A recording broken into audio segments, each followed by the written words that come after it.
following podcast may contain some adult language. You've been warned.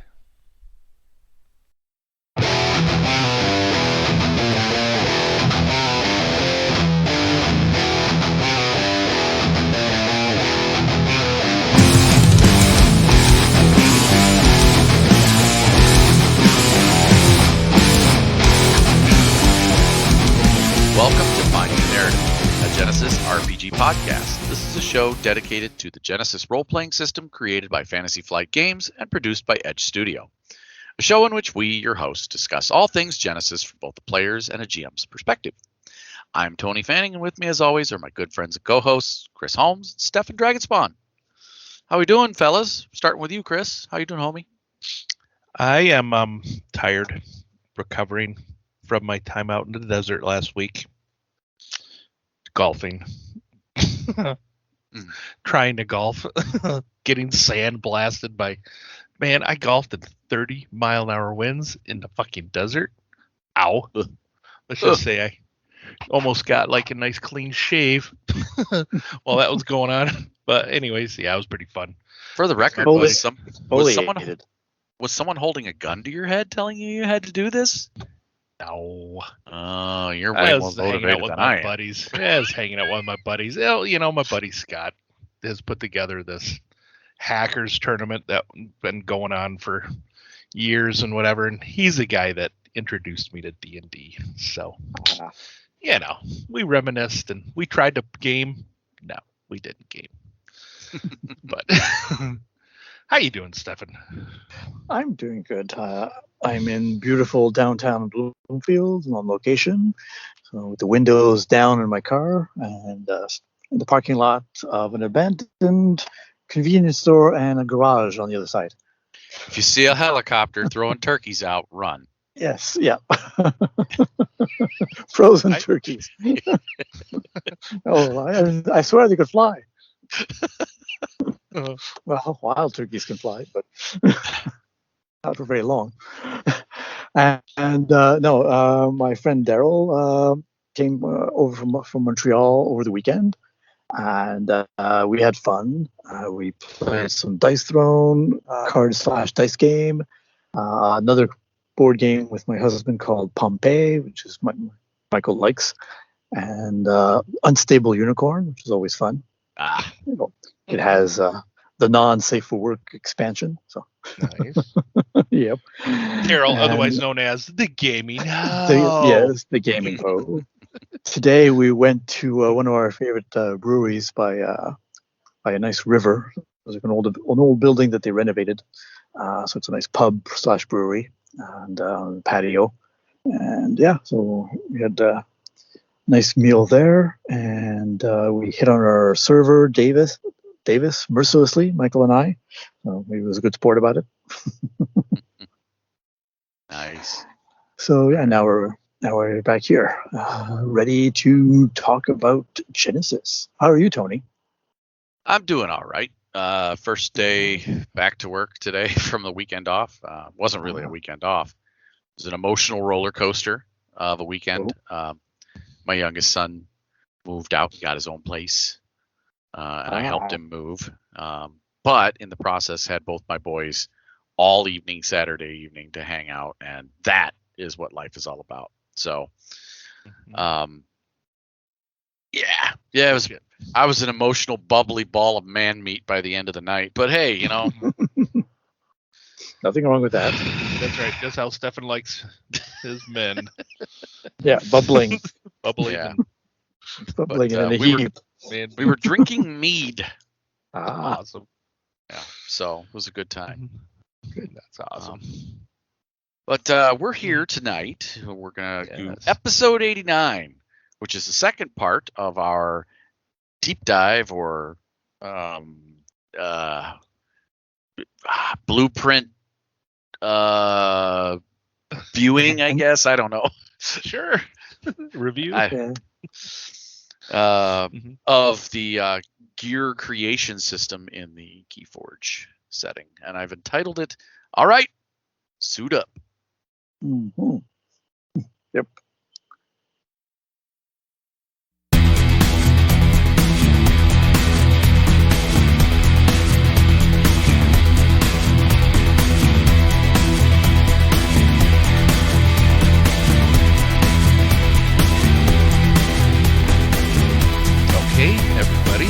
Welcome to Sleepy Signal. This is where Stefan shares all the hot Genesys news that's fresh off the wire and reviews a project or projects from the Edge Studio section of the Drive-Thru RPG. What you got for us tonight, Stefan?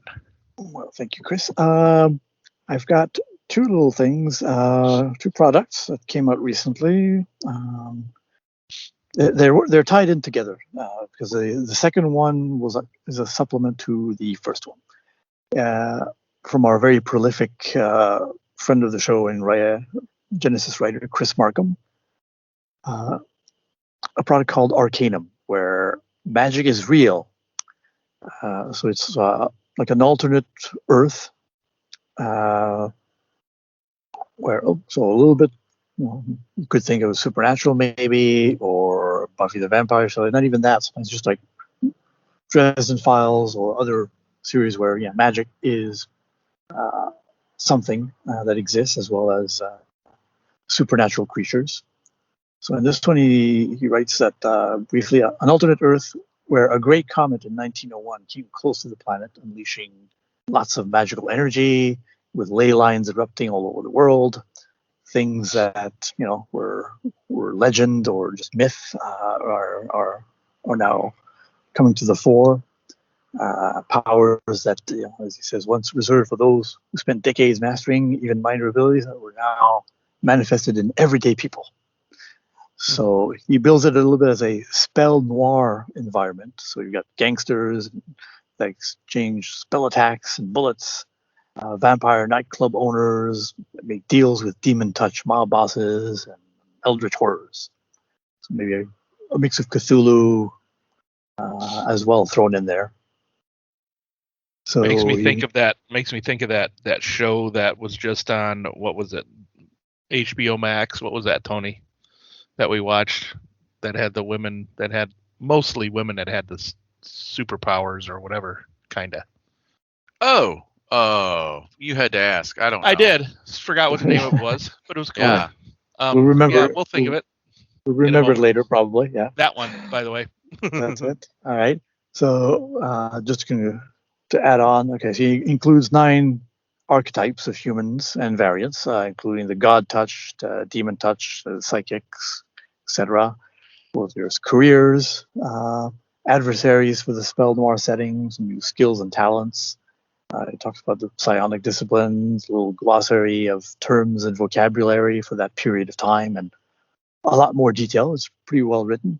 The layout I like, evocative of a noir setting with typewriter font and the newsprint type background. So that's cool. So yeah, and so that's $8.99 on Drive-Thru RPG. That'll be a link in the show notes. And the second product, because that goes hand in hand with that, called Arcanum Artifacts. So in this one, Chris adds some adds the supplements, which includes 20 different artifacts from history based on each actual real-world lore, but with a magical twist for each. So he's got items such as Anne Boleyn's necklace, the Jersey Devil's tooth, a lot more as well. So that's the details. And each one has like a little quirk about it. Like, yes, when you do use it, there might be a little drawback or a side effect, not always positive. But he says also that while it was designed for the Arcanum setting, the items could be used in any urban fantasy setting. If you don't like the 1920s kind of or early 1900s period, you can move it forward. A little bit more recent if you want, and it would still work. And that one is only $2.99. So there you go. So a little bit of magic in the 1900s. The Nevers. Yes. Yeah. The Nevers. That's the one I was. I don't know. For some reason, you just describing this when you're reading through that there, Stefan, it just made me think of the Nevers for some reason. Oh, I don't know. All right. Could be. Yeah, you could adapt it with this book, I guess. Could help. Could be. I imagine. Could be cool. So there you go. There you go, Chris. Mr. Markham. Boosted your signal a little bit. Hopefully that helps. and exposes a little bit of your product to other people. So go ahead and check it out.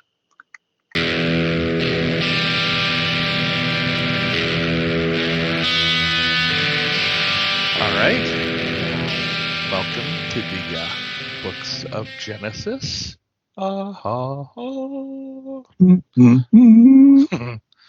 This is where we break down a section of one of the books of Genesis bit by bit, and this time we are on part 2, as Tony said at the top of the show, of our Armaments and Armor quick design rules that are presented in the Keyforge Secrets of the Crucible book.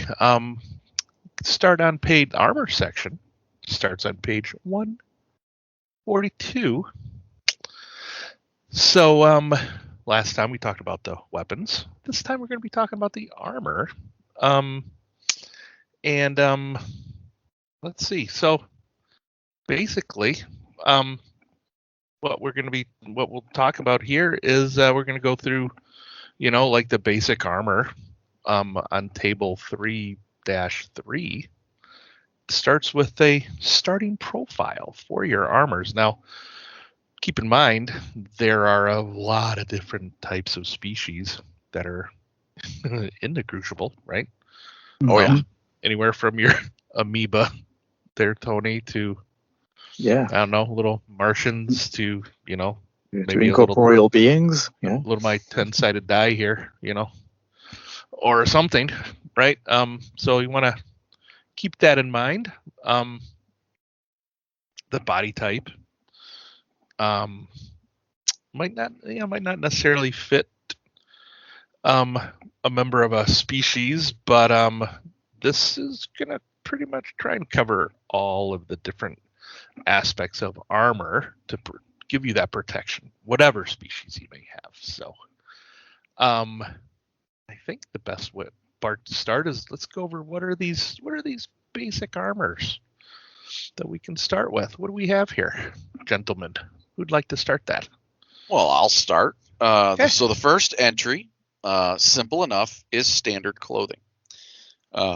0 defense, 0 soak, 1 encumbrance price, starting base price of 10 ambits. And again, that's unit of measure, whatever you want to use. And a rarity of 0. Now, rarity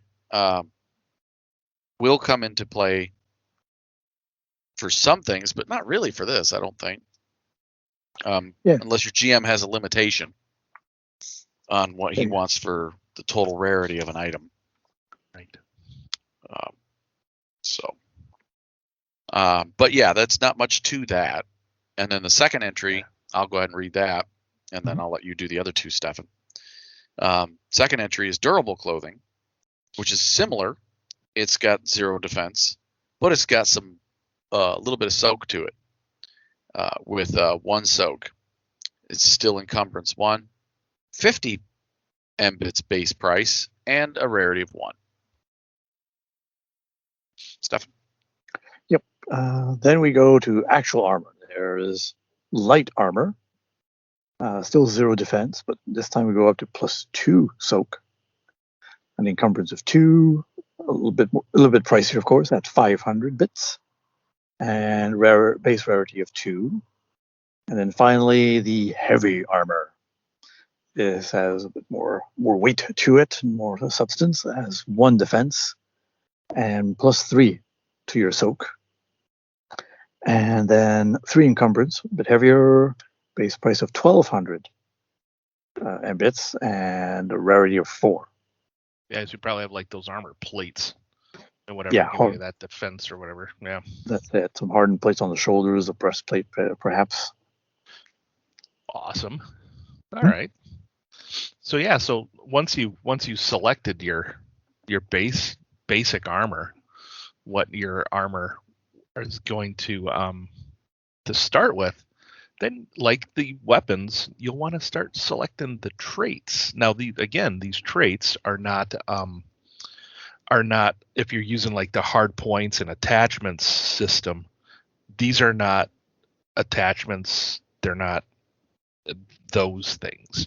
No. These are separate. These are abilities that you can activate with your I think in the Crucible you can activate it by eating the amber, consuming it, or whatever you may consume.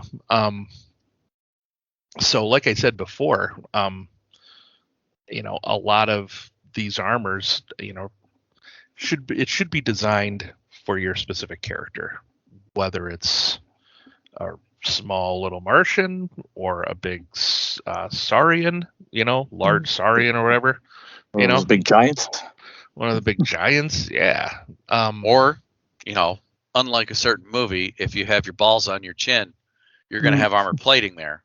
Yeah, because these are designed to protect your soft bits. That's right. No matter where your soft bits are, what race you are. So if you're a ball chinian, you get a nice codpiece chin guard. Exactly. Or those armored turtleneck collars. Yeah, and these traits are selected right now when you create the armor, when you get this set of armor, and they can't be added on later. Like we said, they don't count towards the adding attachments or those types of things. But there are some limitations here. There's the table of them, table 3, 4. But there are a couple of limitations here. One is no matter what the trait does for the armor, it cannot reduce the encumbrance value below 1. Okay. And the final soak value cannot be increased above 4. I think that's, for the game balance there, right? Because you need to have at least an encumbrance. And you can't have too much of a soak. And there's still the hard Genesys rule of you cannot have higher than 4 defense also. Yeah, 4 defense dice, right. yeah. Right. And that's just a hard Genesys rule. There's no more than 4 defense dice. So right. And then every set of these armors should have up to 3 traits. Though, of course, the GM has final say on that. So then, once you've gone through and selected your traits, you should decide on, its final shape, form, function. There are a couple of neat questions here. Is it a relic from your character's lost planet? Is it something that's, a fabled smith gave to your character on their dying breath or whatever? Sorry to interrupt, Chris. One little phrase I like in the paragraph, just where it says every set should have about 3 traits. Under that, it says members from a common culture are likely to wear armor that has at least one characteristic trait in common. So that could almost represent like a uniform almost. Oh yeah. That kind of neat too to remember that, especially if the GM is creating an armor for some NPCs. It's a good point. Definitely a good point there. Right on. Yeah. Well, table 3-4 is chock full of magical goodness. Do we want to go into each one of those? Sure. Why not? Yeah, we did that for the armor. For the weapon, let's do it for the armor. Why not? Or else the armor will be jealous. So. Right on. Well, I will kick it off with the first one, and that is the adaptive. This is protective wear is designed to quickly respond to incoming threats. So think that the pinpoint defense kind of thing. Flowing and reforming itself automatically to respond to attacks. As a maneuver, the wielder consumes 1 ember, or whatever fuel you decide, and then the armor gains the reinforced quality until the end of the encounter. Now, this is expensive. It is the most expensive upgrade on the chart. How many flapjacks? It is 25 smackaroons. 2,500. Sorry. 2,500. That's a lot of flapjacks, man. But yeah, it is the most expensive one on the table. Wow. Because it gives reinforced, which is a big deal. Armor can't break. Break into armor. It makes it a little hard. Yeah, it makes it a little heavier too. Right on. Yep, +1 encumbrance. Okay. What's next? Go ahead, Steph. All right. The next one is anti-grav. So, of course, falling is always a danger. People working in heights or flying. So, regardless of their occupation, so armor designed to protect against such risk can use a variety of technological approaches, whether it's as simple as a parachute all of a sudden opening, or a magical effect of tiny little wings on one's ankles, slowing down one's fall. So when a character wearing this armor suffers a fall, reduce the damage band for determining falling damage by 2. So if he falls from long range, he would fall from short range. Nice. And if the range is reduced below short, the user suffers no falling damage. Awesome. And that doesn't cost so much, 150. So yeah, and no encumbrance, just the effect of reduce falling damage by 2 steps, by 2 range bands. Sorry. Cool. All right. Cool. What's next on the list, Chris? It's called Armageddon. It can completely heal the wearer for 900 bottles of water. If that would be your currency in a survival setting or whatever. This is interesting. Okay, this is basically your oh shit, I don't want to die. Oh, and once you use this ability, well, it's just a standard set of clothes now, basically. I mean, it's pretty cool. Costs you 900 for it, but hey, it'll keep you from dying from that catastrophic event. What it might be. If you forgot to have that anti-grav part, and you fall, you won't. That's it. So basically, as an incidental, you can fully heal all strain and wounds and remove all critical injuries. It immediately takes place. Yeah, what's that? And it removes conditions too, like death, immobilized, staggered.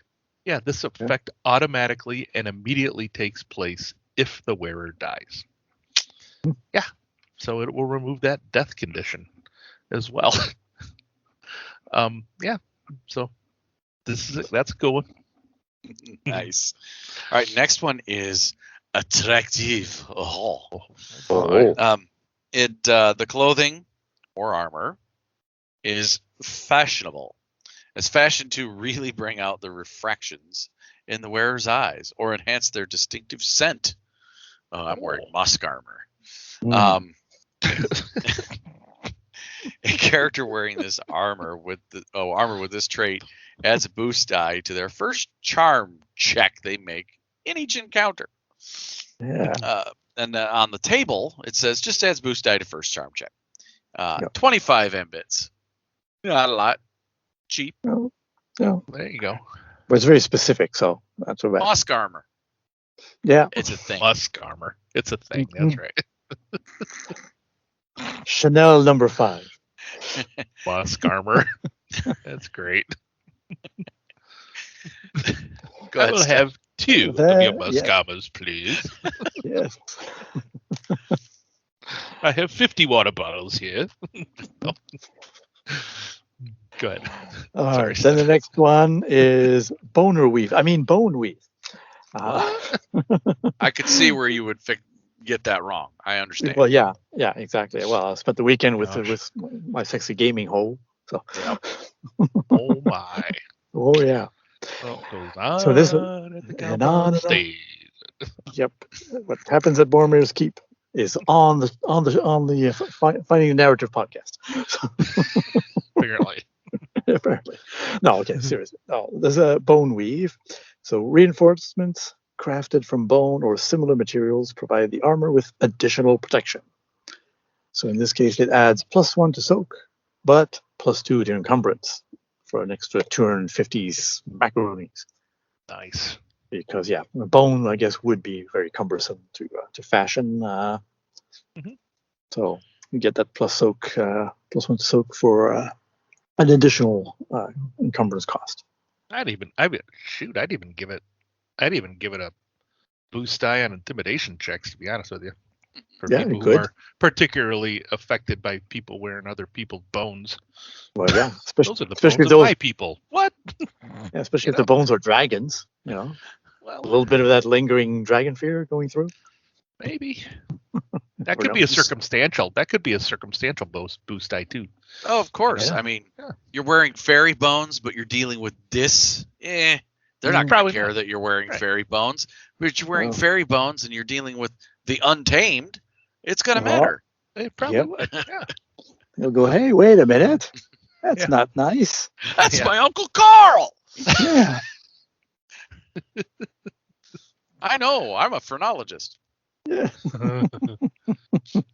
Awesome. That's it. So there you go. Bone weave. What's next, Tony? Chris.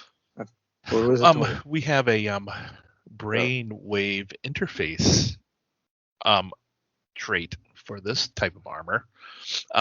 Costs 800 of the units of ambits, but it'll allow the wearer to control items attached to the armor. So whatever devices you may have integrated with your armor, you can control them at the speed of thought. Nice. And it will basically provide an advantage to results of a combat check made to use a weapon that's integrated with the armor. Because of that, speed of thought, shooting at weapons or whatever, using those weapons. So that's kind of cool. Yep. Very nice. But you have to think in Russian or something, right? What was that movie? That was Firefox or Yeah. whatever it was. Yeah. Next one is chaotic. A field of disruptive lights plays over this armor, projecting a subliminal fractal pattern and symbols that disorder rational thought. Dude, your armor is hurting my brain. Yeah. The wearer can spend a maneuver to activate or deactivate this trait. So it's on-off. And while it is active, the armor adds a setback die to all social checks targeting the wearer. That's pretty good. Because their head hurts. Yeah. Yeah. Targeting you with their thoughts. You That's making it. my brain hurt. Yeah. Nice. Yeah, that one is going to cost you 150 mbits. And Right. it reduces the encumbrance of the armor by 1. Nice. Oh. All right. Very good. The next one is electromagnetic joints, and not those kinds of joints, actual like elbows and knees and stuff. So many enterprising adventurers have adapted Logo's cybernetic joint technology to armor, which allows them to change in and out of their armor with the press of a button. So, and you may also program the joints to resist certain pressure thresholds that help the wearer block attacks from far stronger opponents. It's kind of cool. So the characters don and shed the armor as an incidental.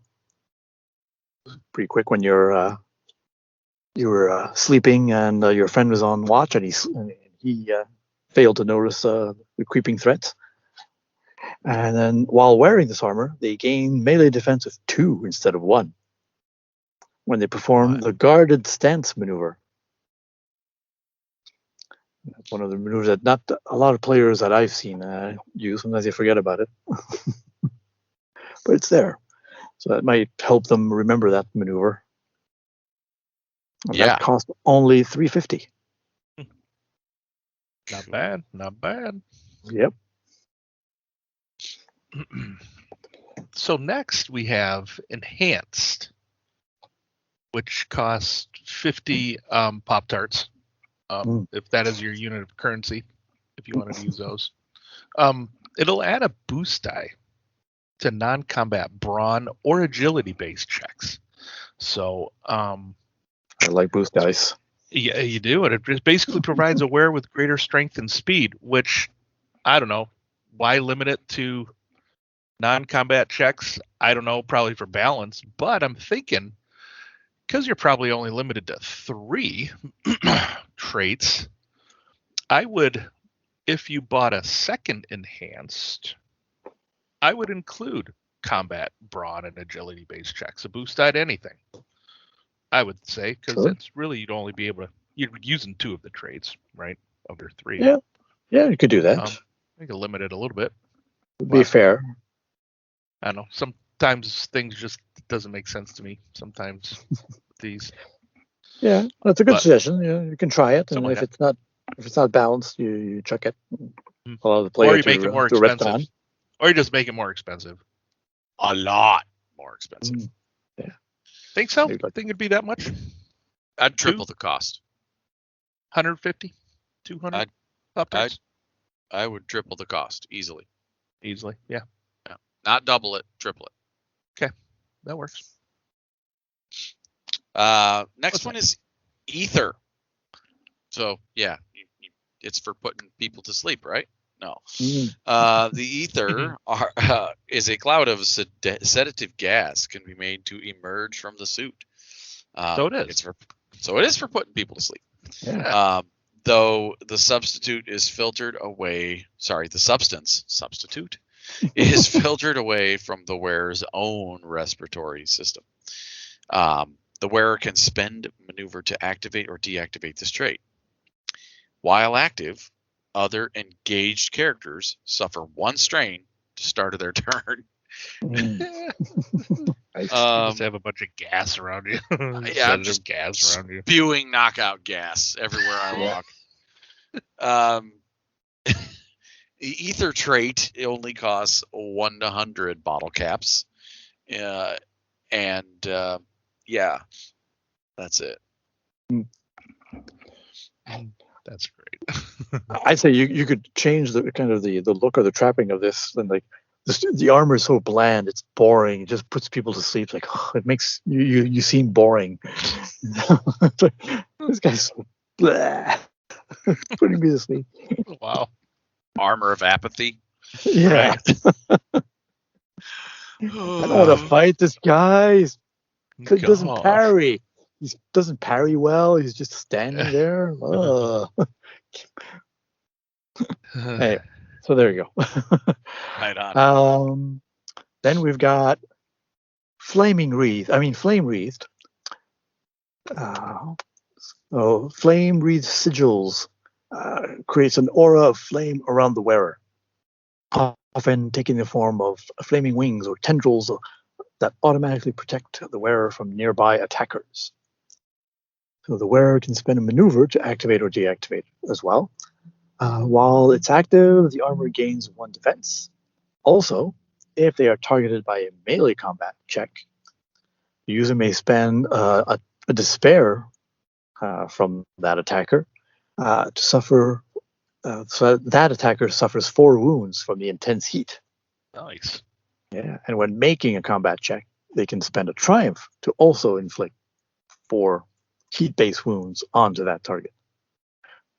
And they say being covered in flames may have other narrative effects as well, such as setting stuff on fire. Right, and having your enemies scream to death. Yeah, as they melt. Yeah, or melting your chocolate cake that you wanted to eat. So this costs 525. Like I said, +1 defense, and can inflict heat-based wounds on an engaged enemy.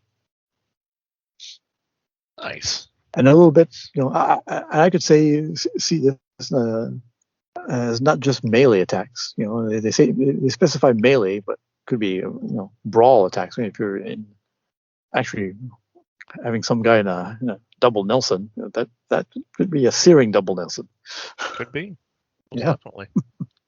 Well, I think it's implied when it says a melee combat check. Yeah. It means both the brawl skill and the 2 melee skills. True. The word melee is not capitalized, so it's not the actual. It's melee not skill specific. Yeah. Correct. Yeah. Right. So there you go. Cool. Well, what's next, Tony? Oh, Chris, sorry. Next is, do I need to put that like brain? What was that thing? That brainwave interface on you? No. I think so. Yeah. So guarding is next, which will give you a +1 soak, and when you consume an ember, you can allow your allies within short range to gain defense of 1.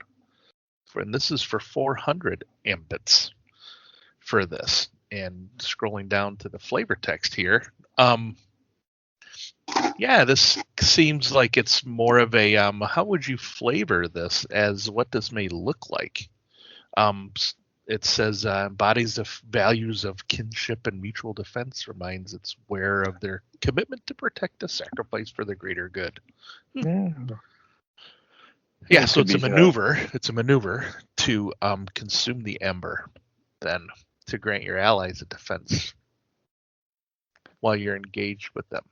Imagine a whole phalanx of guys with this type of armor, where they just kind of stand in a wall, and all of a sudden the armor all links up. Oh yeah. Oh, by the way, Wakanda forever. Yeah, there's a discrepancy here from the table and the flavor text, by the way. Yep. Go ahead and cover it. One says engaged, the other one says short range. I'd go with the engaged instead of short range. If somebody's engaged with you, you get the defense. That makes more sense. Yeah, and guarding also increases the armor soak by 1 as well. Yes, yeah, that's in the table. Yeah. But this maneuver, I would go with the engaged, I would think. So, yeah. All right.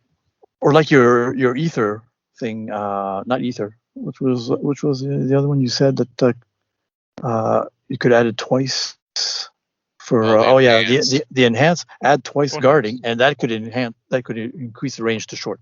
Or that's just read the errata and see if they've fixed it yet, because they probably have. They might have. So, they might have. Because we still, I know I'm sitting on a first printing of the book, and I haven't updated my PDF either in a long time. So I'm looking at the PDF right now, and I can't remember the last time I've updated it. So, all right, well, what's next there, Tony? Insulating. So this one, this protective gear is capable of maintaining a steady internal temperature, protecting its wearer from external variations. And now that means that it is going to increase its encumbrance by 1 because, it's a little heavier, but it protects you from heat and cold. And what it means by that is the armor reduces the difficulty of resilience checks made due to heat and cold and other extreme climates by 2 to a minimum of a simple, that is a 0 difficulty check. This is one of the rare times that something will be reduced to 0. So that's pretty cool. Yeah. If it's insulating against, say, radiation, resilience saving throw against radiation, because we've covered radiation in our post-apocalyptic settings. Yeah. That's nasty. Yeah. Can be, definitely. Yeah. And that one is another 50 credits and bits. So. Yep. Stefan, you want the flamboyant one? Oh, of course. Seems to be in my wheelhouse. So I had the flame wreath. Now I've got the kaleidoscopic.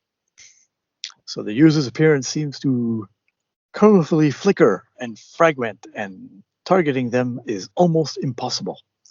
So the wearer can spend a maneuver to activate or deactivate the trait. And while it's active, the armor gains a deflective 3 and adds 2 setbacks to stealth checks. Yeah, because you're fabulous. Well, exactly. I'm making my entrance, Mr. DeVille.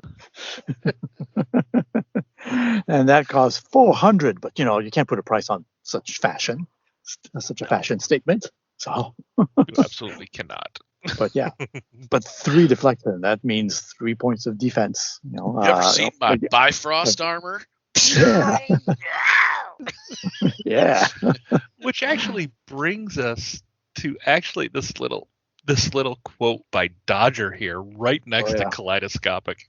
It says, "Armor's all well and good, but don't let it get in the way of the work. If you can't pull off a job when you're wearing it, it's not good armor." Yeah. So the kaleidoscope may not be good. Yeah, a break and entering job might not be Unless you're the one creating the distraction. I was gonna say you're the There you perfect go. distraction. Yeah. We need a distraction. Okay. To activate. Take your There's boombox out in front of the building, kick it on. That's Suddenly right. you're the Dazzler. right. It's in the air tonight, baby. Yeah. And I while was they're thinking It might shooting be at in you, your eyes. It's in your eyes too. Yep. Okay, I was thinking like young hearts run free from like the Well, from the I was thinking from say anything, but hey, no, if you're gonna be flamboyant, you gotta have something like well, there's that. like a perfect example. Thor Ragnarok, the music that was playing when they were taking off in the spaceship. Oh, It's yeah. my birthday. Fireworks going off. But it was hard to target that ship. It was. Well, They had a lot going on. Yeah. Like, what the hell is going on? But that's a perfect example of it. It gave it deflective 3, but you couldn't miss it. It lit up the sky. Oh, yeah. It was there. You couldn't hit it, but you can't miss it either. What's next, Tony? Okay, we have what's called the lupine. Basically, allows you. There you go, Stefan. Well done. No, that was actually that was a coyote right on time. Alrighty then. So it basically allows you to better notice threats, even when conditions would interfere with your senses. It'll remove a setback die from perception checks for 50 pieces of 8. If that's what your unit of measure currency is. That could be enhanced sensors. That could be a wolf pelt that's been enchanted. That you gain the senses of a wolf. It could be on your musk armor there, Tony, Yeah. if you want. Oh, yeah. Lupine on your musk armor. Give me, and I could make it flame wreathed, and we'd theme it as like hellhound skin. Yeah. Oh, hells to the yeah. Right on. What's next there, buddy? Prehensile weapons frame. Say that 5 times fast. Okay, so despite their relatively small nature, Martians prefer to wield the largest weaponry available. That's so awesome. Most of their armor incorporates some technology used to create a strong yet flexible limbs of their walkers to take the weight of oversized weaponry. And that's what this does. So the prehensile weapons frame has game statistics of it reduces one's ranged weapon cumbersome rating by 1 and encumbrance by 4. Making those big guns easier to tug around. It's 500 smackerinos. So, yeah. Those Martians, though, I mean, Yeah. money. Who needs it? That's it. World domination is much more important. Well, that's it. I can carry my big gun and shoot you with. Then I take your money. I'll take your ambits. All right. Next up is the Psychic armor trait. The Psychic. Yeah, you knew I was going to say that, weren't you? Of course. Yes. So this armor's protection extends beyond the physical realm, bolstering the wearer's mental strength as well. I know a few people who need psychic armor. Anyway.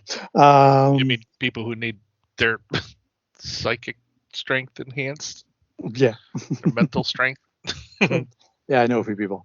Anyway, this one costs 300, and the mechanics effect is that it adds a boost dice, which I always love, to discipline checks.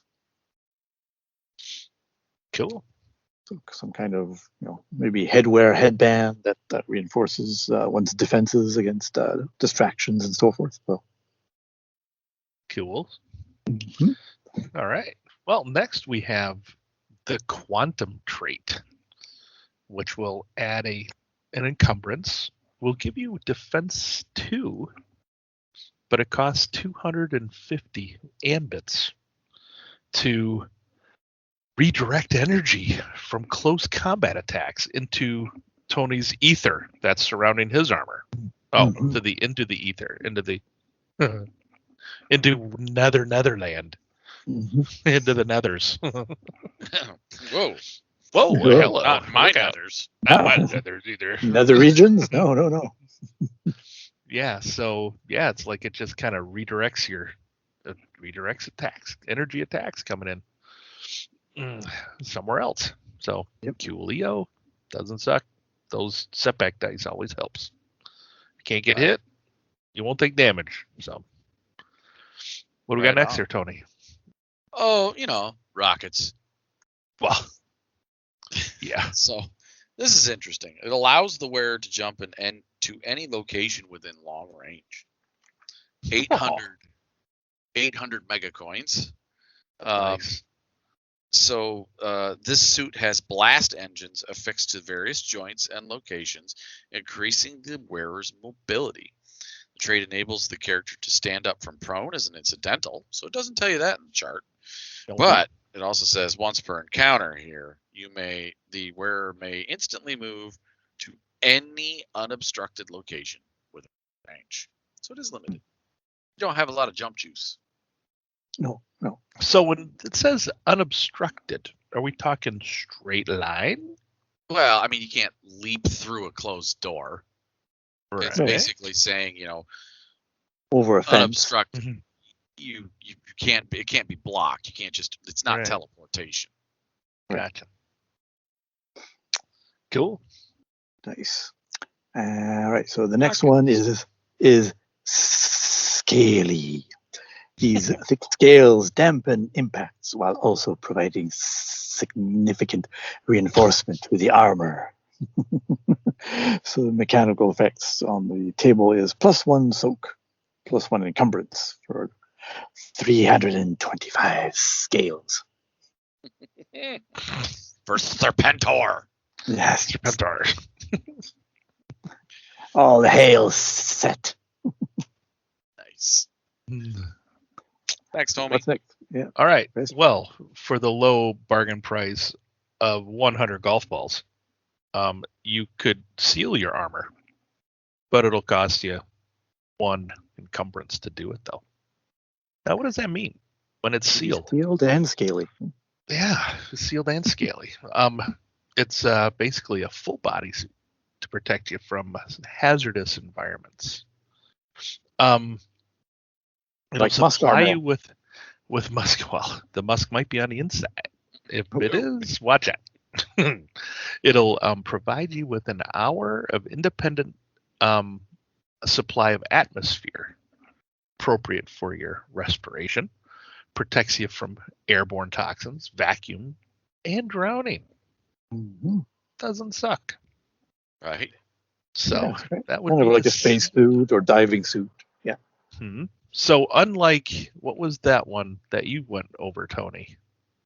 Unlike insulating, it does not provide you protection against the extreme climates. It's basically going to seal you from airborne toxins. And if you are in space, outer space, this would be your sealed. You would want the sealed quality if you want to be able to do those space walks or whatever. You would want your You'd armor want to be both. sealed. If you're thinking of a standard spacesuit, it would be insulated You would, and sealed. you would, yeah, you're right. Yeah. You're right. Okay, next is shunting. So, shunting is some armors contain methods of reducing damage by shifted it to anyone nearby. I think that's a A typo. little bit typo, yeah. Shifting it to anyone nearby, a friend or a foe. Which can make for hasty apologies. I like that. The wearer suffers a critical. When the wearer suffers a critical injury, reduce the result by 30% to a minimum of 0-1. And all characters within short range then suffer 2 wounds. That is great. That one is very thematic. Yeah. So, and it adds 1,250 collectible bobbleheads to your cost. Wow. And you're potential of damaging your buddies. That is great. Although that could be good for a frontline fighter when he's just wading through minions. Right on. Yeah, that is true. All right. What's next? Good one.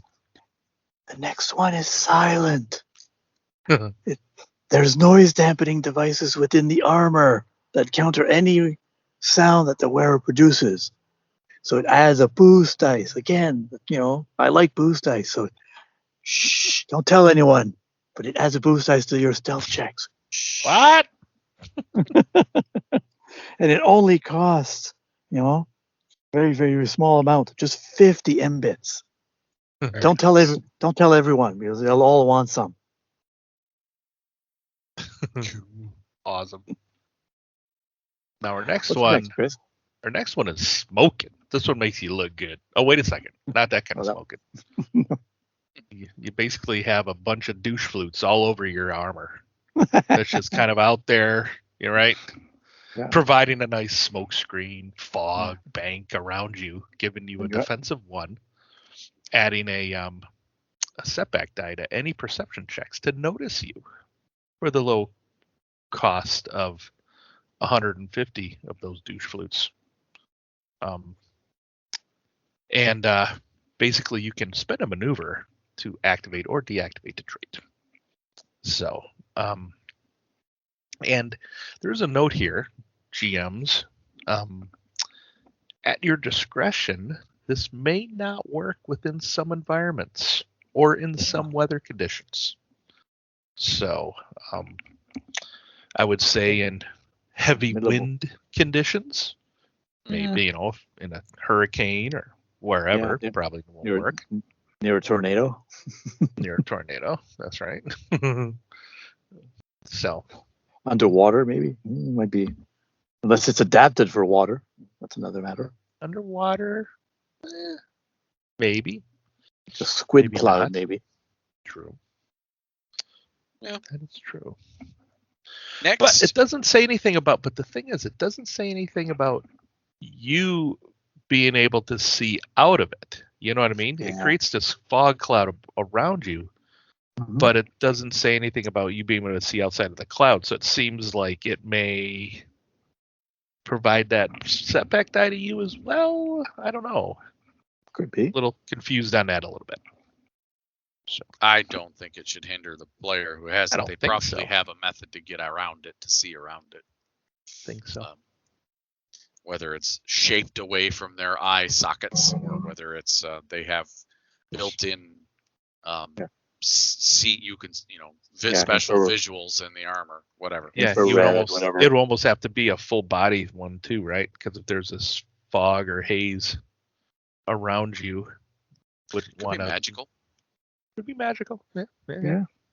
Where you could, it's a one-way fog, right? You can see out. They can't see in. Yeah. Yep. So next is spiked. So this armor is covered. This is Brobnar armor. This armor is covered in nasty barbs, spikes, making foes think twice about charging the wearer. If you want to add, you want to add this to your, musk armor. You got your skunky pine armor, which pretty badass. When targeted by a melee combat check, the wearer may spend 3 threat or a despair to cause the attacker to suffer 3 wounds. So, I impale you on my armor spikes. On the spiky bit. Yeah. That's right. Nice. All right. What's next? Right. Oh, cost of that. Hold on. The cost of spiked is 200 mbits. Right. All right. Next to last is the subtle trait. This one actually makes your armor a little less cumbersome, so -1 encumbrance. It removes a setback dice from social skills checks related to wearing the armor for only 50 mbits as well. So the armor is integrated into normal garments in such a way as its protective nature isn't obvious. Mithril, sure. Yeah. Or, the legendary almost protective vest under the secret agent, the 3-piece suit. It doesn't show armor. So the nature of this protective gear is not immediately noticeable. So thus removing the setback from social skill checks that, people might react negatively when they see you wearing armor. So if they just think you're wearing regular clothing, they might not be so apprehensive. Interesting. Mm-hmm. Yeah. And last, Chris, what's next? Last would be the second most expensive trait on the table here, costing you 2,000 flapjacks to be able to fly. It'll increase your encumbrance by 3. You'll have to consume an ember or 1 slice of bacon to allow you to fly. Whatever you want with that. But when you do, oh my gosh, you can have a majestic formation of feathers or metal or energy extended from the back of your armor there.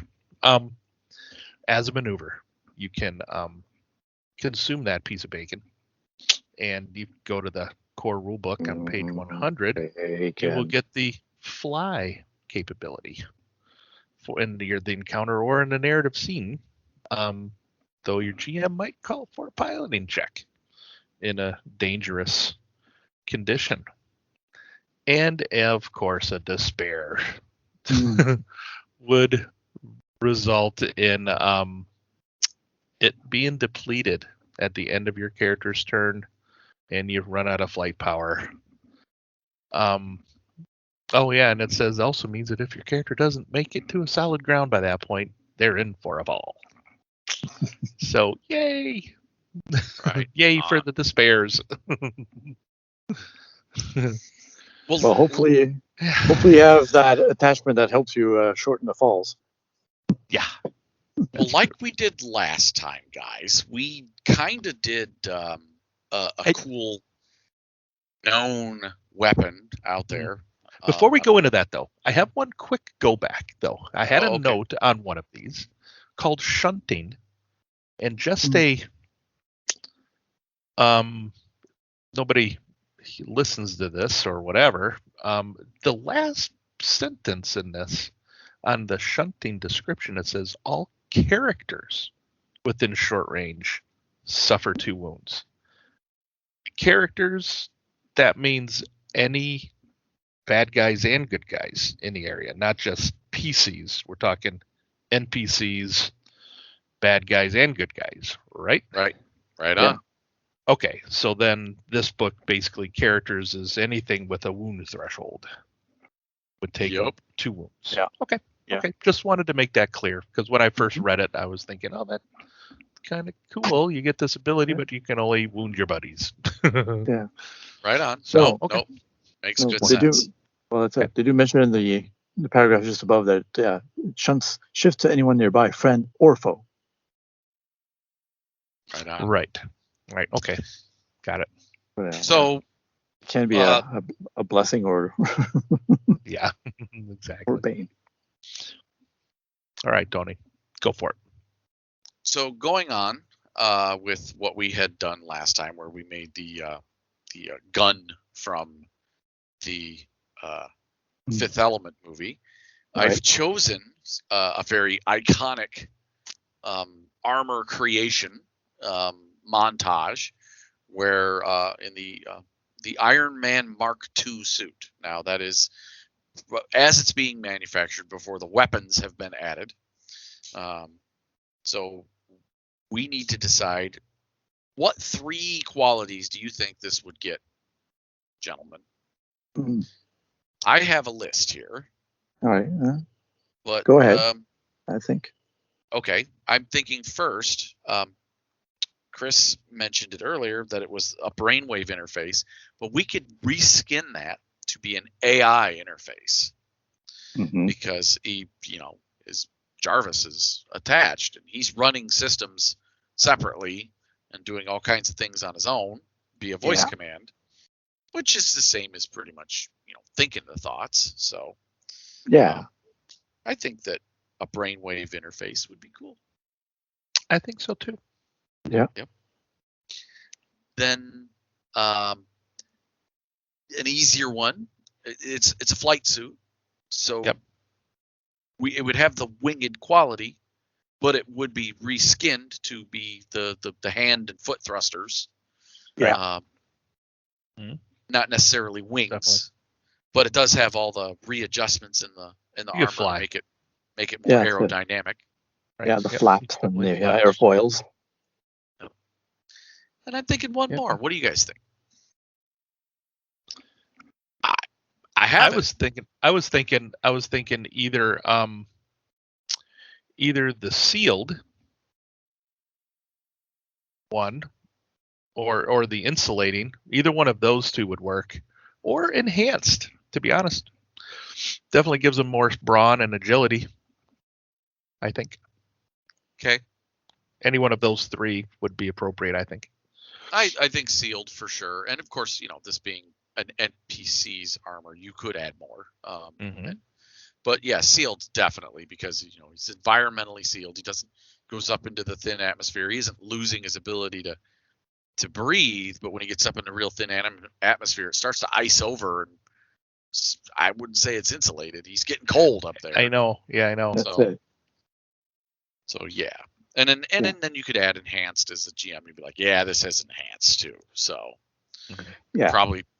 I mean, money isn't a problem for the creator of this armor.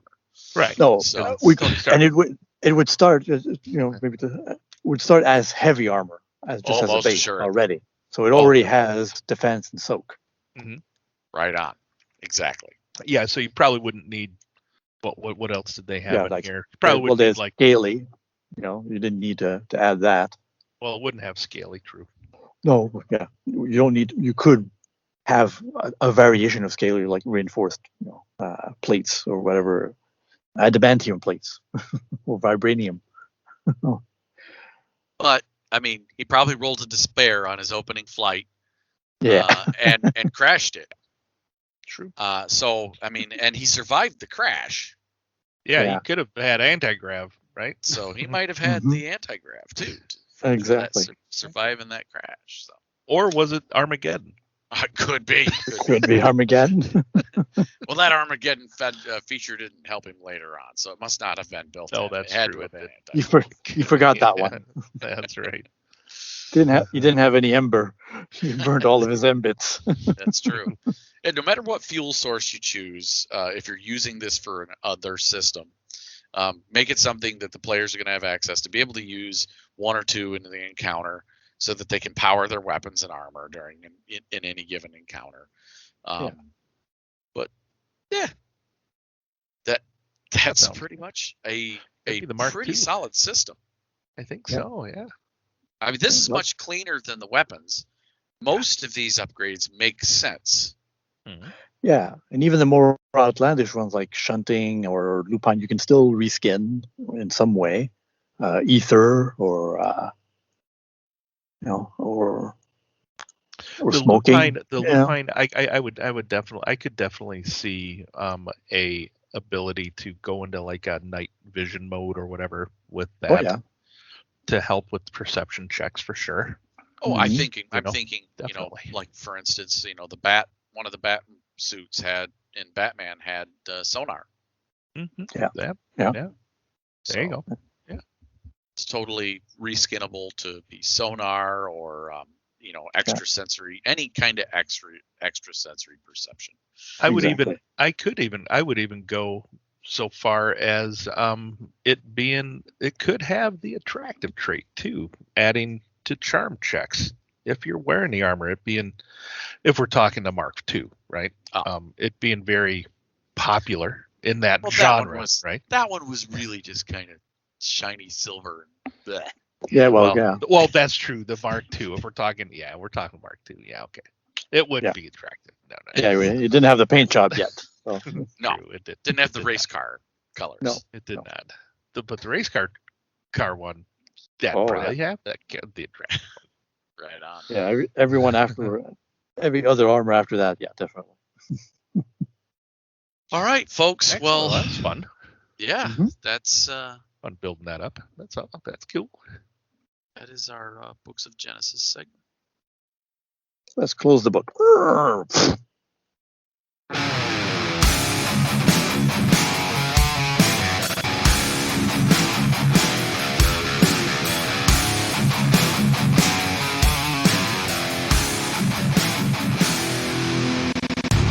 Welcome to Advantageous Threats. This is where we build, roll, and narrate some die results on a sample skill check or encounter for your entertainment and ours.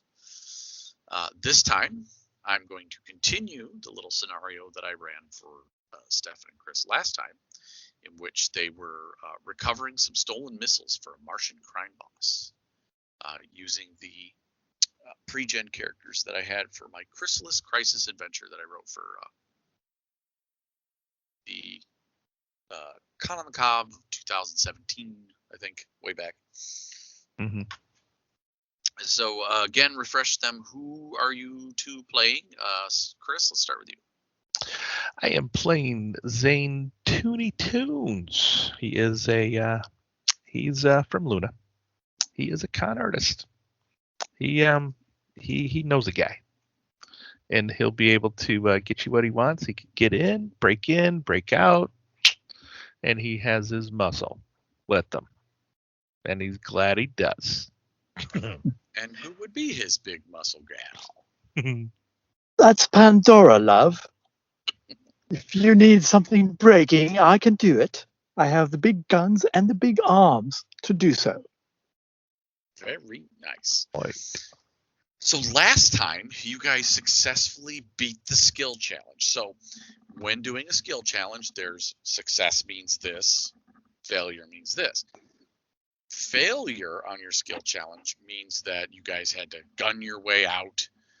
You're on the run, and you end up having to the crime boss sets the venue of your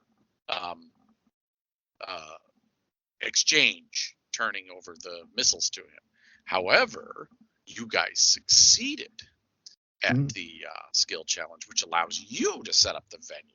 So, as players, please tell me where this encounter is going to occur. Well, I think we wanted to do it definitely on the Challenger rock here, since this the Martian crime boss will more than likely have his own area. He'll be here picking it up or whatever. Say a abandoned warehouse shuttle area nearby to make the exchange. Right? What do you think there, Pandora? Yeah, Pandora, she called there, former Colonel, what's his name? Colonel Ramsbottom, and he's used this shuttle bay hang as a waypoint, a gathering point for some of his missions. So he's not using it right now. So meeting, and he's there. Comlink opened channel to him, so he's covering our rear, our six, right, along with our pilot. Yes, and as a backup, we have Vinny the Duckworth, ace pilot extraordinaire, having a shuttle just in case we need to make that quick egress. Nice. Standing by. Okay. So you guys have set up in this, we'll call it a hangar. It's a hangar. And it's inside a private dome on the outside, on the outer edge of the Challenger planetoid, half a kilometer away from the McNair base where you stole the stuff. So we'll call it the very next morning from that. So you two have had time to recover strain completely. Okay. But the crime boss who hired you was none other than Nyong'o Spear, a man of impeccable taste and African descent. Nyong'o Spear shows up in a gold long coat, gold trench coat. Looks to be made of some sort of golden silk. Yeah. Nice. It is Well done. open clear to his waist, and all across his broad chest is a shimmering weave of neon lit armor weave cyberware. So his skin is visible as just body armor, right? Nice. And he's got his dreadlocks are kind of tied back because it's low gravity. He's not appeared to be affected by the low gravity at all. Right. Like me. Right. Probably because he's Martian. Right. Grew up on Mars where gravity was lower. Have we ever had dealings with this guy before? Well, he hired you, and you met him when he hired you in a cafe on Mars. Yep. Okay. And with him are his two beefy bioroids. He has a couple of Ken doll bioroids. They're beautiful specimens, but underneath they're just all, ferrofibrous muscle that just will tear you to shreds, limb from limb. Yeah. They're probably, well upgraded beyond your normal Ken doll type bioroid. Well, I have my murderous Barbie doll walking beside me, so I'll be just fine. And Oi, he approaches you, and you hear the ka-chunk, ka-chunk of his platform magnetic boots as he's walking up. And we've got the missiles there, kind of displayed, or we'll open them when he approaches. Pandora's sitting on the whole thing. And he's aye, laser cannon and a combat shotgun on her back. He's aye, people, look at you. You've got my missiles. Yes, we do. Yes, we do, love. Excellent. Well, and, did you run no into complications attached? No, sorry to interrupt. No complications were had, of course. We're professionals, love. In and out. Yeah, in and out like you do. Pot of tea. Maybe you should have me talk through this one a little bit there, Pandora. Just a little bit. Oh, sorry. Very nice. I appreciate that. And it's always nice to hear the muscle talk now and again. But that's right. Yeah. But like she said, gotta wait clean. It's been a problem. What? All that money I promised you. Uh-huh. Some of that I had to eat on fuel costs coming here. Well, that's not necessarily our problem, is it? Oh, but see, I thought we would agree we were going to meet on Mars. Wasn't that part of the agreement? Why'd you change the delivery point? Didn't know that was the delivery point. Because the Dungeon Master here didn't tell us that was the delivery point. No. No. Or else we would have. But no. You don't remember it in the negotiations. It probably was never said. Well, that might have been a detail that may have left out there. Please make a vigilance check. Awesome. And the difficulty? Difficulty is going to be his deception, which is cunning 3, 1 rank. So it is going to be 2 purple, 1 red. Okay. I have 2 green and a red and the 2 purple. Would you like to do anything to this? Well, you're doing this as this kind of a group for the first round group check. And so Pandora, do you have any cyberware like that records data, like a cyber eye or anything like that? She's got. Do you have any vigilance? She has 1 rank in vigilance. And goggles, cybernetics, quick draw. She's got cyber legs and arms, cyber organs, but no cyber eyes. No. What is your vigilance? I think 1 green, 1 yellow. Okay. I could add at least a boost die. Okay. So add a boost die. Okay, did you want to roll it, Stefan? Go ahead. Help. No, you do it. You're the one who's the main character. I'm just helping. Well, if it's a combined check, then it would be a yellow, a green, 2 purple, and a red. Right? So we'd use her rank. Oh yeah. My will. Using my rank. Here we go. Correct. All right, here we go. Yeah. And I did not succeed. Actually, it would be 1 threat. 1 threat. Okay. So in this case, you're fuzzy on the details there. And Apologize for that. I'm sure it was on the moon, but maybe it was quicker to just meet here, love. Yeah. Quicker for you. Yes. I'll figure it'd be more, quicker here than the moon for sure. You can get the jump from here directly to Mars. Yes, we thought you could get a little swing back to Mars. Well, here's the deal. Or if you want, we can have a swing right here. The agreed upon price, 50,000. I just can't pay it. All I've brought is 35. Well, I mean, considering the what we had to go through, the costs we had to get the codes, to get the where the guards were going to be at certain timing, all this stuff. We both had our own expenses in this job. You can understand that.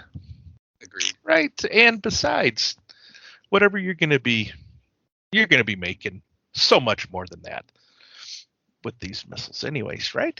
I'm going to charm them. Okay, so we're going into, and this is the round by round social encounter. Now, just that first opening was him opening it up.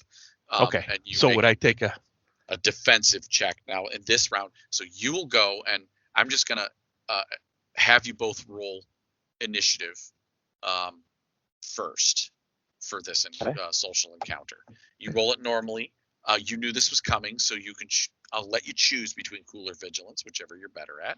No difficulty, of course, and I'll roll for him. So in this case, he has a willpower of 3 and a vigilance of 3. So I'm gonna have 3 yellow dice. So 2 successes and an advantage for him. Okay. All right. Well, I got the same thing. I just have 1 rank in vigilance and 2 in will. So that's a 1 yellow and 1 green, and I got 2 successes and an advantage. Well, Excellent. I'm so definitely players win ties. I'm definitely a cool operator here. So, and I've got a 4 presence, and I got 2 successes, 5 advantage.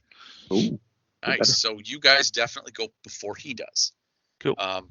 Now, his bioroids, being there beside, do not engage in the encounter. They do apply when he wishes to use coercion. They provide him boost dice because you've seen them in action and they are deadly. So they provide boost dice to his coercion checks, and they provide you setback dice to coerce him. Gotcha. Because that that getting past them, he's not afraid. Will not be easy. Yeah. Right. So you automatically know if you're going to use coercion that you're going to have some setback dice. So nice. That's been laid out. We'll begin. Go ahead with. Actually, I think that's felt like a more of a negotiation check that I just did with him. It does because you went. So this is what our costs were. This is what your costs were. So I'll do that. I'll go ahead and make that check first then. Okay. There, Stefan. And then what's the difficulty here? So I have 2 yellow, 2 green. What would be the difficulty? Negotiation. What's his negotiation? Do you really want to know? Yes, because I need it. Because I need the difficulty. Duh. I know, but you're not going to like it. That's okay. I'm using a reskinned NPC card or adversary card from the game, so I'm just. Yep. He has a negotiation of 5 ranks and a presence of 4. So 4 yellow, 4 red, 4 yellow. and a purple. Yeah. 4 red. Okay. 4 red and a purple. Okay. And I will not be upgrading. Neither will I, because I'm planning on using that story point that I have to re-roll some dice if I need to. I can re-roll up to 2 of them with my resourceful talent. Okay. Here we go. Okay. Let's see. 1, 2, 3, 4, 5. 1, 2, 3. Well, I succeeded. Wow. I succeeded with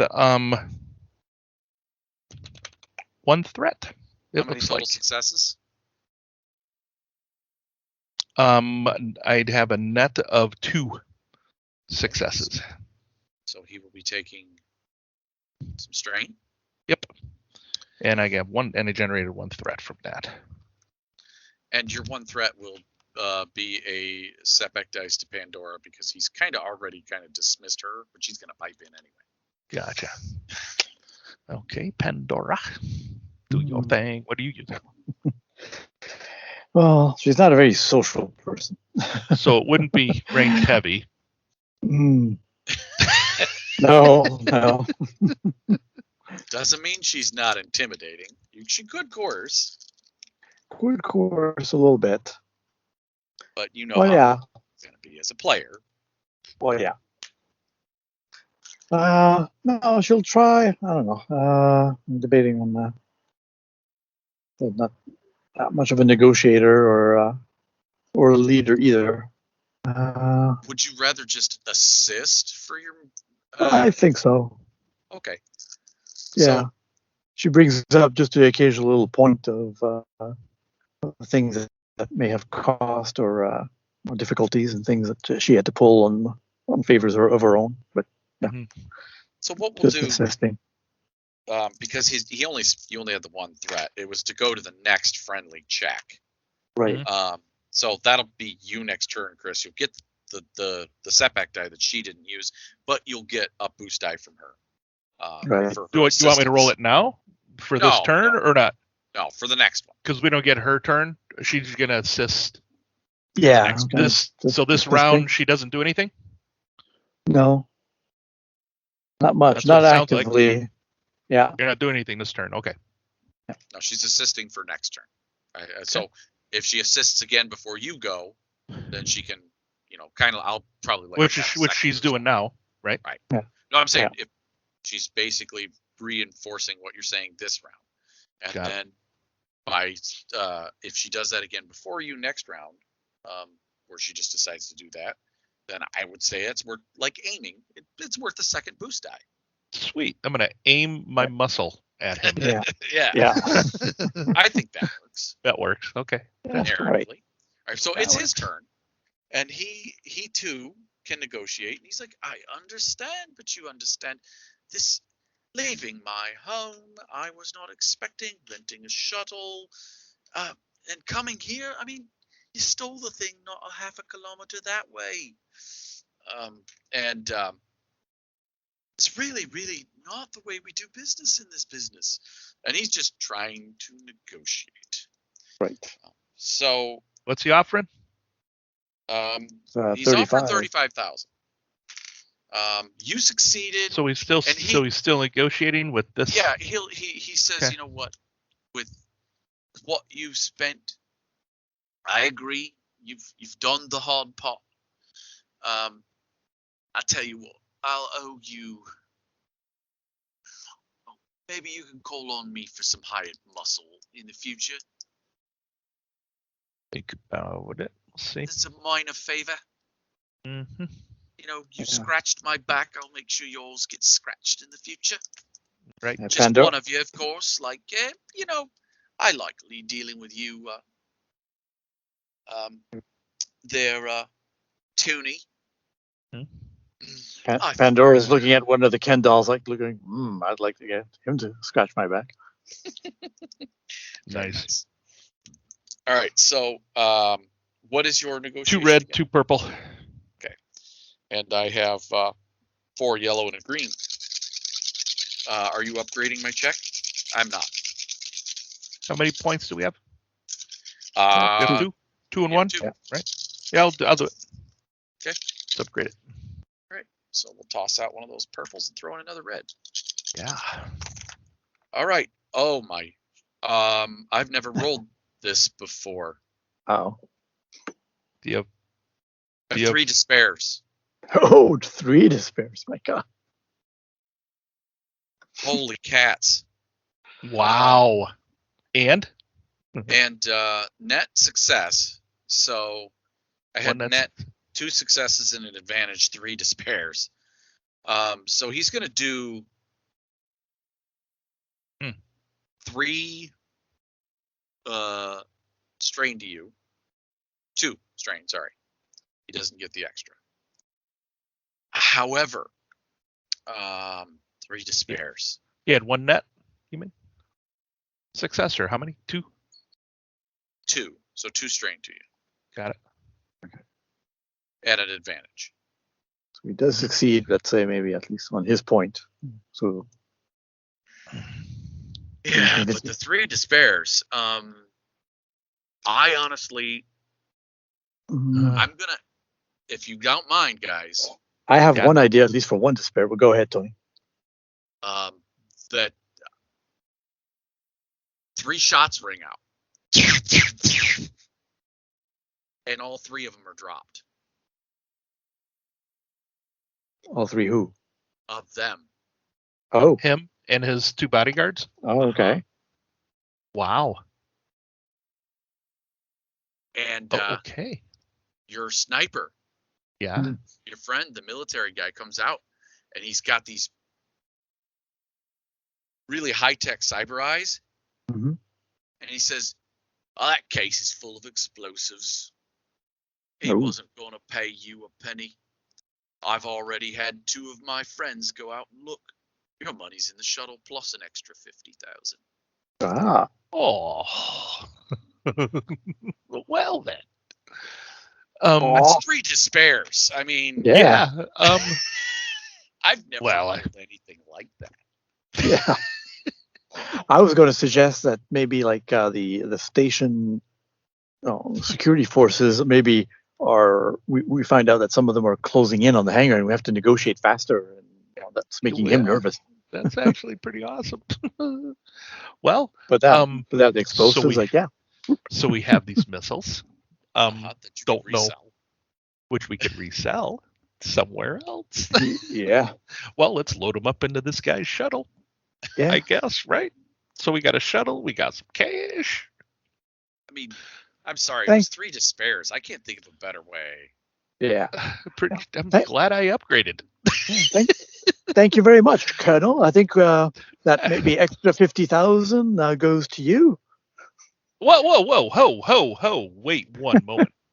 No. We agreed. Oh. We agreed he would take 10. I'd say 15, sure. Oh, but you saved our bacons, literally. I think Yeah, let's go up to 20. 5,000 each of these bodies. Yeah, that's great. Thanks, Colonel. Captain, Sergeant. No, absolutely not. Oh, it's only money. We've got our own 50,000. Oh, shut up. You're only an android. No, she's not. I know. I'm She's a cyborg. You're I'm only a a cyborg cyborg. too. That's only a metal arm too. They're both And I smile metal, at and you. so are my legs. And they can squeeze the life out of you. All right. no. You're the negotiator. No. We can talk about this on the shuttle. Yeah, let's go onto the shuttle. Let's get out of here. Come on, Colonel. Yeah, no, that was, I mean, I can't think That's of great. You guys walk away Yeah. with double your money plus the missiles. That's, I mean, 3 to Nice. That's great. Sure, And then someone on as the we're Luna will buy it. leaving the hangar, yeah, he can have 1 missile and So Going 20,000 then. no, dude. So basically, so Looney, his desire is wealth. His flaw is that he's greedy. Come on. Yeah. His fear is poverty. No frickin' way, dude. Well, she's not, Pandora doesn't care that this guy's dead. It's like she hates Martians. Yeah, I don't. Yeah, you could care less All right. either. It's all good. I'm No, sure we that's can great, find a Tony. buyer on Luna. Let's go to Luna. So guys, Go home. That was great. Thanks, Uh, Tony. that went sideways. Yeah. But Real as quick. a GM, that's a great thing to point out. And we haven't had this happen on Advantageous Threats in a while. But No. what do you do as a GM? Now, Chris, if you had been GMing that and you got that role for an NPC in a social encounter, do you think you would have done it differently? I would not have done it exactly like that, but I would definitely would have ended the social encounter, and it would have definitely have gone to the PC side in that Yeah. case. Absolutely, it would have. Yeah. There would have been no more, and yeah. Now, the way you did it, I thought it was great. You know, It's for an Regardless. advantageous threat. It's not like for an ongoing campaign. If it had been for an ongoing campaign, I don't think I'd just kill the guy outright. an ongoing campaign, you know, I probably would have done. So for an ongoing campaign, I probably would have done something like Vinny. And Vinny may have sliced into their shuttle, wired the money, let us know, or for some reason, you know, maybe Or the colonel could have just downed the 2 bioroids, leaving the guy alone. It's like, okay, now we right. have I'm thinking probably in that case, Vinny probably could have swapped out the cases in that you know, and he would have taken off, and boom, his shuttle would have exploded, and we'd have cash. Yeah. You know what I mean? Yeah, Do man, kind of arming the old missile, switcheroo. arming the missiles. At least arming one of the missiles when he's loading them, and when he goes away, Eh, boom, detonated from a distance. something like that. Yeah. Stefan, you had anything else you want to add that you might have done as a GM? No, I think it was pretty good. You know, just a few additional ideas we just bounced around, but based off of that. But no, I think 3 big despairs on that. Yeah, definitely make him flub all of his his advantage in one way or another. Yeah. Yeah. A definite end to the social encounter. No chance for combat round 1. No, for not sure. even. Right. No, All right, it was folks. pretty good. Thank you, Tony. That was a great one. Yeah. Wow. That was the worst role I've ever had as a GM for Genesys. But still, it's still fun because it challenged me, and now, you know, as a GM down the road, I'm challenged of, well, you guys got this financial windfall. What are you going to do with it? Well, hell, I'd give you guys weeks in a casino and doing whatever you want to do, you know. Yeah, That's right. Oh, I want an apartment on Luna. Well, you can afford a penthouse on Luna now, you know. yeah. Exactly. At least for a little while. Exactly. So, Yeah. All right. Well, that was our advantageous threats there, everybody. So, well done, Tony. Nice thinking on the feet. Quick thinking there. Yep. Very impressive. So, well, let's wrap this thing up, all right? Yep.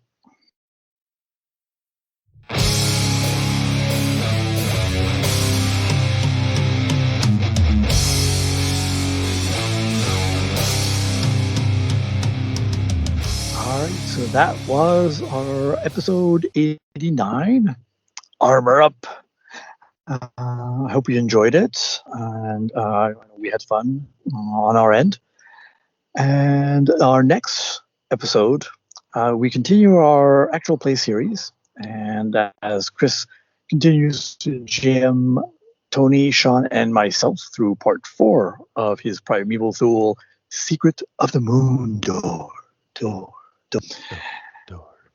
Yes. So we'll see what happens. There will probably be a part 5, but Depends. yes, that's All right. pretty cool. I'm having fun with that. Cool. Yeah, I'm having fun with my character as well. Well, having some fun there. Nice. No, not much listener feedback. No news? Recently. No news, unfortunately. We did have one piece of listener feedback, but it was one that our next show topic is going to cover that we do for a regular show. So I do have something to say. Okay, go ahead. And this is specifically aimed at anybody at Edge Studio. If you can hear this, if you are listening to this, if anybody listening out there knows somebody who works for Edge Studio, please let them know. If the PDF is ready for the Twilight Imperium, put it up on DriveThruRPG as soon as you fucking can. And don't wait for the goddamn Chinese holding the fucking books ransom. Okay? Put it out there. We want content now. Yeah. Well, Chris, we don't. I don't think that it is actually printed in overseas. But doubt it. I'm pretty sure it probably might be. I know Fantasy Flight, when they were in charge of the printing, they were printing in the U.S. for Genesys stuff. Well, that's good. So I don't. Then hurry the fuck up. Yeah. I don't last know time for a fact that's what's holding it up. Well, regardless, if there is an issue with if there is an issue with shipping, and it is throughout the world right now, it costs you freaking nothing to put the PDF up on DriveThruRPG. So just freaking do it. You'll be surprised how many people will buy it. So, trust not me. only buy the digital now, but will still return to buy the physical copy later. Absolutely. So I know every gamer I know wants. I will definitely buy both. I will definitely buy a printed copy. Well, that's it. Yes. Me too. Oh. So no need to wait for the PDF to be released. They did for Keyforge, I think. So that's not necessarily delay. So that's not necessarily a finding the narrative thing. This is coming from Chris. Right. All right. Yes. The opinions of Chris Holmes do not represent the Finding the Narrative Genesys podcast. My brother from does it? I got his back. We have that brain going on there, Tony. I know you're thinking the same thing. Yeah. Oh, even I, so with all the shipping, I still don't have my physical copy of Keyforge because it's in the States at my friend Daryl's PO box. Yeah. And come on, it's a different time now. I mean, with all the shipping and all the issues with all of that happening. PDF, the digital media now is where it's at. So put it up there. If PDF is done and it looks good, heck, even if it doesn't quite look good, come on. Just do it. We're ready for it. We are more than ready for it. Yep. So figured I'd just say that.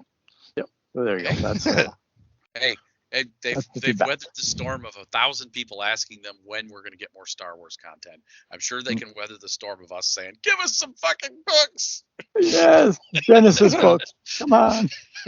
Yeah, just us three chirping in the distance. Right. Anyway. All right. This is Tony saying, "Reach out to us." Yes, go ahead. Go ahead. Sorry. Steph. Do you have something else?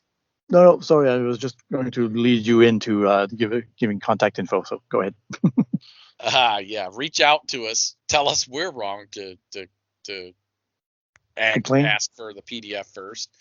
At findingthenarrativepodcast gmail.com, or on Facebook at Finding the Narrative, or on Mayway at Finding the Narrative, or on Twitter at FTN_Genesys, or you could even leave us a comment on Podbean or iTunes or YouTube, where you can listen to us, as well as on Google Podcasts, Spotify, Audible, Amazon Music, and others. Yeah, you can let us know that we're wrong for asking, but agree to disagree. Agree to disagree. Oh yeah. I'll set up a challenge to our listeners if they can. If you have a Twitter presence, take a picture of your worst GM or player role, similar to what Tony just did, and post it up there. Very nice. That is, that's awesome. Tell us what the role was about and how you educated it. Yes, that'd be great. Yeah, fun. Yeah, maybe we'll talk about those for our next listener feedback. Yep, absolutely. Challenge thrown. There you go. Stoney saying, let's tell a story and spend a story point because it's obviously going to help. Yep. And this is Stefan saying, dare to ask for those boost dice or just aid someone to give them the boost dice. Love. That's right. Aid. That's right. And this is Chris telling you to remember the rule of cool and to bring your murder Barbie robot. Let Pandora out of the cyborg. box. Cyborg with you whenever you can. And, just have fun doing it. Good night, everybody. Good night, love.